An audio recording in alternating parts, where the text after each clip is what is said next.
Assalamualaikum warahmatullahi wabarakatuh. Perkenalkan, nama saya Salsabila Haq dengan NIM 1907025031 dari Program Studi Perbankan Syariah. Hari ini saya akan membahas tentang bentuk badan usaha. Pertama ada badan usaha.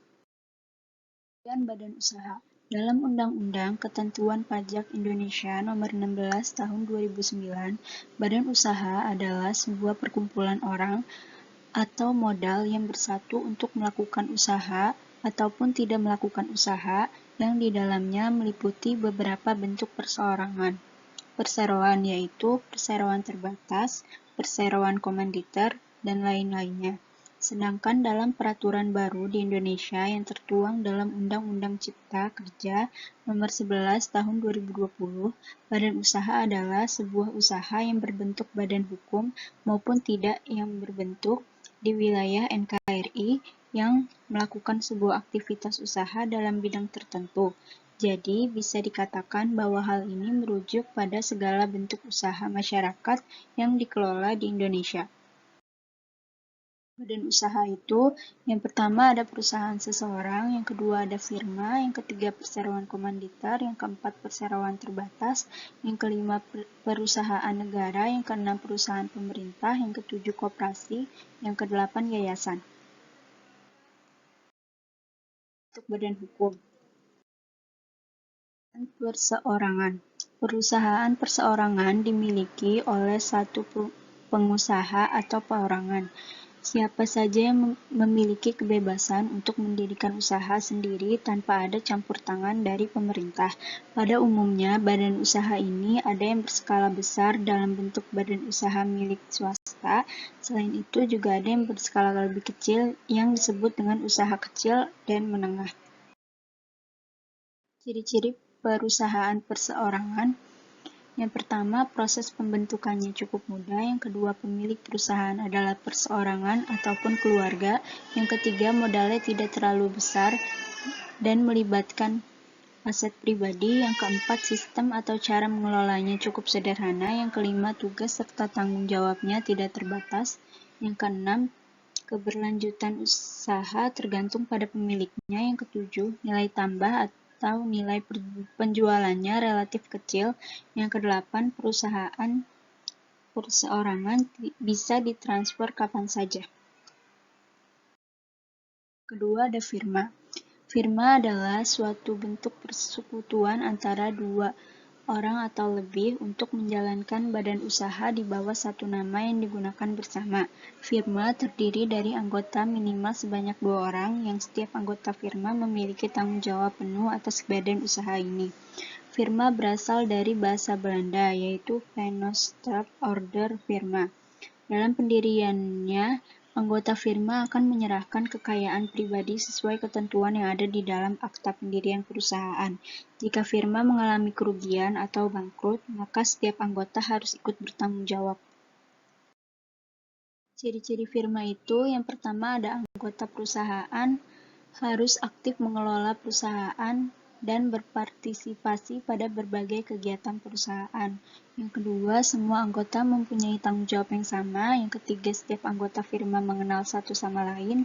Yang keempat, perjanjian dibuat di notaris yang bersifat mengikat dan sah di mata hukum. Yang kelima, apabila perusahaan gulung tikar atau terlilit hutang, maka yang digunakan untuk menutup kerugian bukan hanya harta perusahaan, melainkan juga harta pribadi.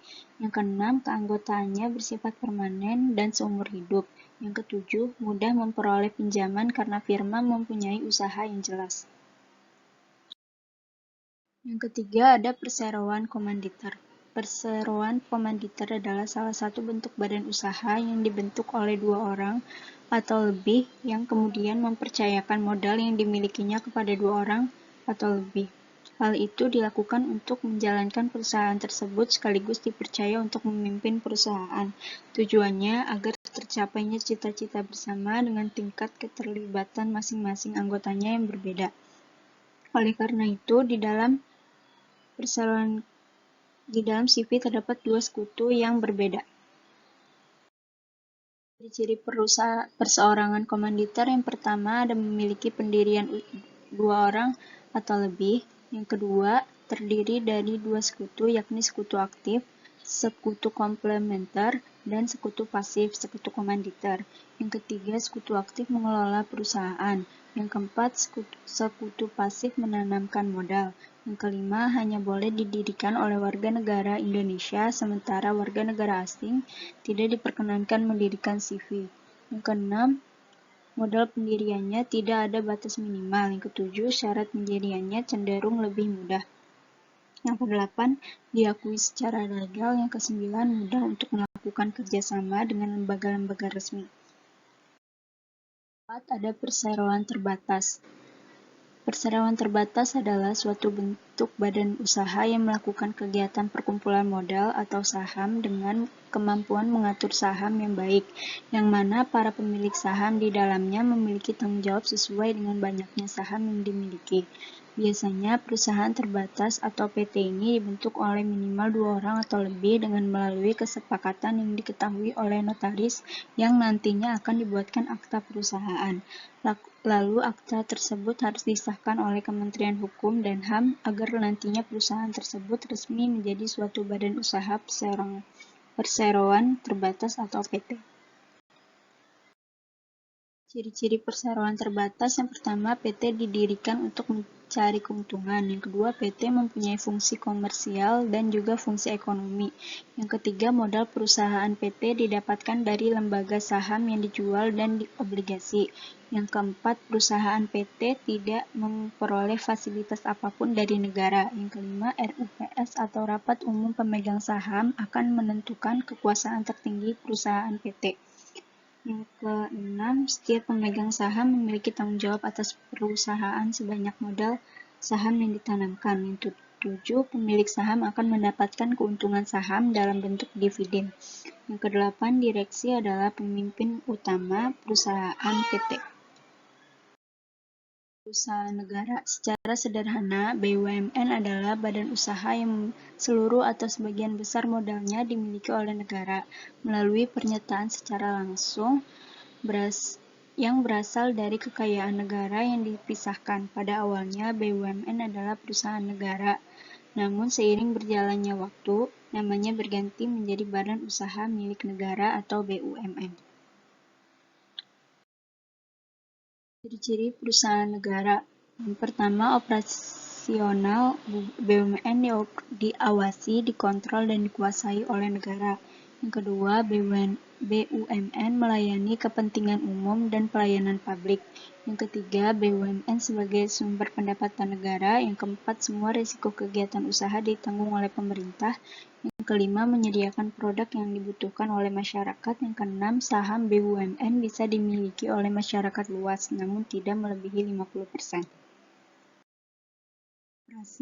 Koperasi adalah badan usaha yang dibentuk untuk kepentingan seluruh anggotanya dan melakukan kegiatannya berdasarkan prinsip gerakan ekonomi rakyat yang berasaskan kekeluargaan.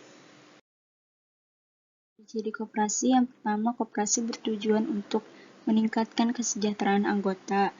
Yang kedua, koperasi sebagai wadah demokrasi ekonomi dan sosial yang kegiatannya berdasarkan gotong royong.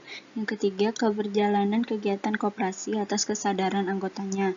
Yang keempat, bersifat sukarela dan tidak memaksa. Rapat anggota adalah kekuasaan tertinggi dalam koperasi. Yang kelima, kegiatannya berdasarkan prinsip usaha sendiri dan kemampuan sendiri. Yang keenam, pembagian usaha adil sesuai dengan besarnya jasa yang dilakukan oleh anggotanya. Yang ketujuh, kerugian koperasi ditanggung secara bersama-sama. Ketujuh, ada yayasan. Yayasan adalah badan hukum yang terdiri atas kekayaan yang dipisahkan dan diperuntukkan untuk mencapai tujuan tertentu di bidang sosial, keagamaan, dan kemanusiaan yang tidak mempunyai anggota. Ciri yayasan itu: yang pertama, berbeda dengan badan hukum lainnya. Yayasan memiliki sebuah pengakuan yang tergolong menjadi salah satu jenis badan hukum yang sampai saat ini belum memiliki landasan yuridis yang cukup kokoh. Yang kedua, adanya proses pemisahan kekayaan ditunjukkan untuk berbagai tujuan seperti tujuan sosial, tujuan keagamaan, dan tujuan kemanusiaan. Yang ketiga, yayasan sendiri hanya memiliki 3 anggota yang diberi jabatan. Yang keempat, yayasan tetap diberikan pengakuan bahwa yayasan merupakan salah satu badan badan hukum meskipun yayasan tidak memiliki dasar yuridis yang kokoh dan tegas. Yang kelima, yayasan boleh dibubarkan oleh pengadilan karena pengadilan diberi hak penuh untuk dapat membubarkan yayasan. Hak tersebut akan aktif apabila pengadilan terasa dan memiliki bukti jika yayasan tersebut melanggar dan menyeleweng jauh dari tujuan awal yayasan tersebut.